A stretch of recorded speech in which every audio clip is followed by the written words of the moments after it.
Welcome back to more Sip the Tally. I'm your host, Coach Evans, and today we're going to take a look at how did the Houston Texans turn things around so fast. And what we're going to do is we're going to start off with the numbers. We're going to take a look at 2022 stats and compare them to their 2023 stats offensively and defensively. Now, to start off with, the Houston Texans were 3-13-1. They were in last place in the AFC last year, which led them to getting a high draft pick. Now, during the draft, they flipped some picks around. They end up picking 2 and 3. One which ended up being CJ Stroud, the other being Will Anderson, the defensive end from Alabama. Both who had an amazing rookie year. But they already had a few pieces on that team also. But let's get into the statistical reasons why they've turned around so fast to start off with. First up, offensively. In 2022, they were first in third down percentage with 30.32. This year, they're 19th in third down percentage with 37.90. Time of possession last year, they were 31st with averaging 28.25. This year, they're 19th with 29.29.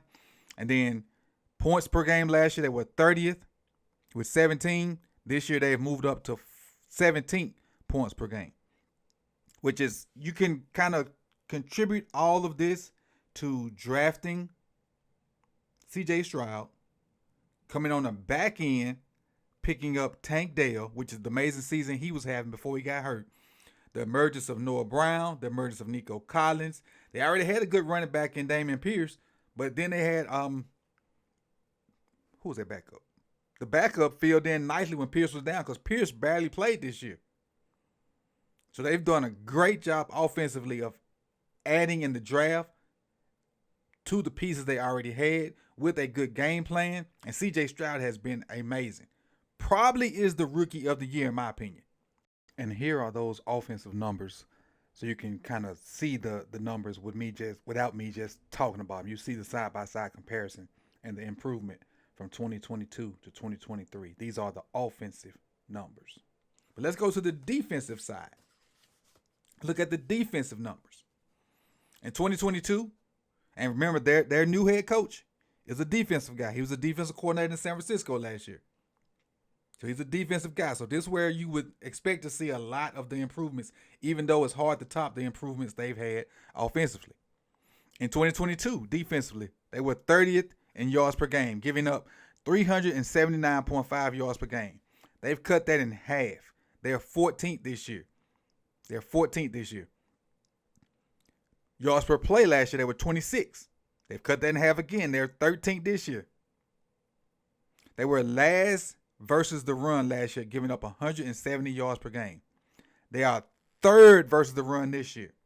Keep in mind, last to third. They went from giving up 170 yards per game to only giving up 88 yards per game.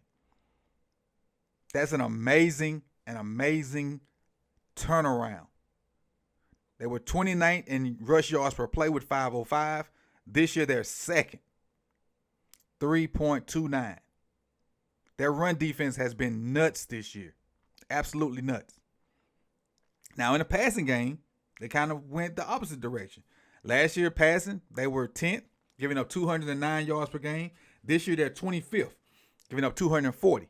Now, the discrepancy in the ranking is huge. That's 15 points in the ranking, but that's only 30 yards difference in the actual numbers. It's only 30 yards difference. Went from 209.3 to 240.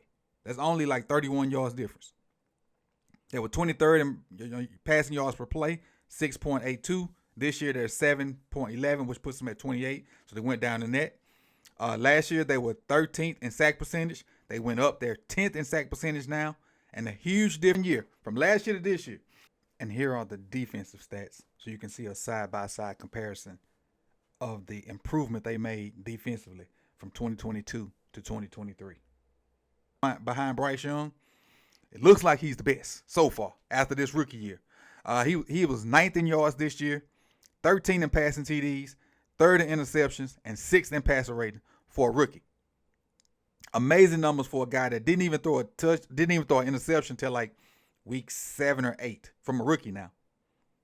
Correct me if I'm wrong. I know it was like later on, maybe almost a midway point of the season before he even threw an interception. Look at Nico Collins, 1,100 yards, which is 15 in the NFL.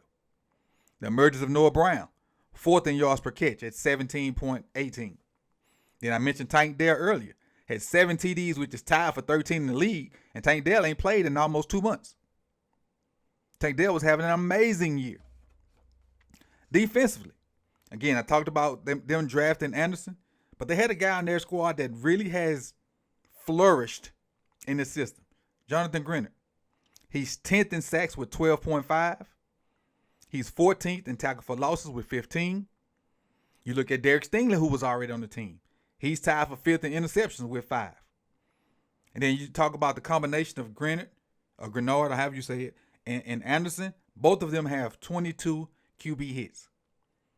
So they've done an amazing job of drafting, incorporating guys that were already there, adding their scheme on top of, teaching their scheme to the players.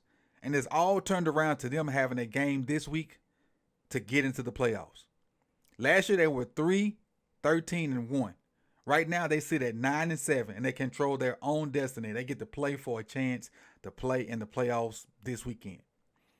Shout out to the Texans organization for knowing how to do it right and having a quick turnaround and realizing that if you do it right and you get the right people in place, the turnaround don't have to take 3, 4, 5 years. Now, everybody's turnaround is not going to be the same.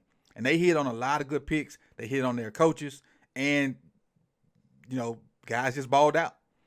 So I just wanted to kind of give you an idea of how the Texans turn things around and show you the numbers on top of a few of the players of what they've done to be this good, this fast. And they probably would be higher than 9-7 had CJ Stroud not missed a couple of those games. So this is Coach Evans with More Sip to Tally, man. I appreciate you guys for coming through. Like, comment, subscribe to the video if you like it. And I'll see y'all soon on the next one. Peace and love.